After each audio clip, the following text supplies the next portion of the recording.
துலாம் ராசிக்குரிய இவ்வார கோச்சார பலன்களையும் அதன் பிறகு உங்களுடைய ஜென்ம நட்சத்திரத்துக்குரிய தாராபலம் கொண்ட சிறந்த நாட்கள் எவை என்பதையும் தற்பொழுது பார்க்கலாம். இவ்வாரத்தில் பிறந்தநாள் மற்றும் திருமண நாள் கொண்டாடும் நண்பர்களுக்கு எனது இனிய வாழ்த்துக்களை தெரிவித்துக் கொள்கின்றேன். மேலும் இப்பதிவை உங்களுடைய நண்பர்களுக்கும் உற்றார் உறவினர்கள் வாட்ஸ்அப் ஃபேஸ்புக்கிற்கு ஷேர் செய்யும்படி அன்புடன் கேட்டுக்கொள்கின்றேன். எப்படி இருக்கும் இவ்வாரம்?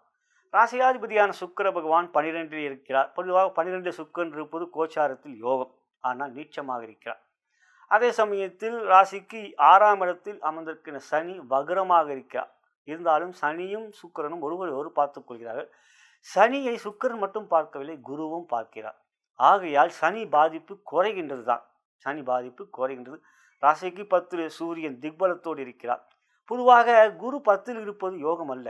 ஆனால் 10 குரு இருக்கின்ற பொழுது ராசிக்கு 9ஆம் இடத்தில் ஒரு கிரகம் இருந்தால் மிதுனத்தில், அப்பொழுது குருவால் பாதிப்பு இருக்காது. கோச்சார வேத எவை 10 தான் உங்களுக்கு குரு 10 இருந்தாலும் 9ஆம் இடத்தில் செவ்வாய் இருக்கிறார். ஆகையால் குருவால் பாதிப்பில்லை. ஆனால் சூரியனால் யோகம் இருக்கிறது. இந்த வாரம் சந்திரனும் இந்த வாரம் உங்களுக்கு சாதகமாக இருக்கிறார். 10 இருக்கிறார், 11 இருக்கிறார். எனவே இந்த வாரம் தொழில் வியாபாரம் ஏற்றத்தை பெறும், லாபம் கொண்ட வாரமாக இருக்கும். சூரியன் திக்பலம் என்பது மிகப்பெரிய நன்மை, மிகப்பெரிய யோகம் அது. ஆகையால் தொழில் வியாபாரம் லாபகரமாக இருக்கும்.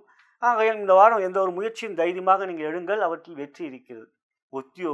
உத்தியோகத்தை பொறுத்த சூரியன் திக்பலத்தோடு இருப்பது உற்சாகம், சுறுசுறுப்பு, மேன்மையான முடிவுகள், முயற்சிகளிலே வெற்றிகள், பாராட்டுகள், எதையும் சரியாக முடித்து காட்டக்கூடிய கெட்டிக்காரத்தனம் இருக்கிறதே என்கின்ற ஒரு மகிழ்ச்சியான சூழ்நிலைகள் இவையெல்லாம் ஏற்படும். இந்த வாரம் உத்தியோகத்தில் உயர்வுகள் இருக்கிறது. பதவி உயர்வு, அதிகார உயர்வு என்று.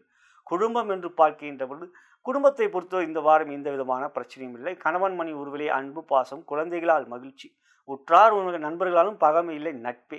ஆரோக்கியம் நன்றாக இருக்கும். ஆரோக்கியம் குரு 6ஆம் இடத்தை பார்க்கிறோம்.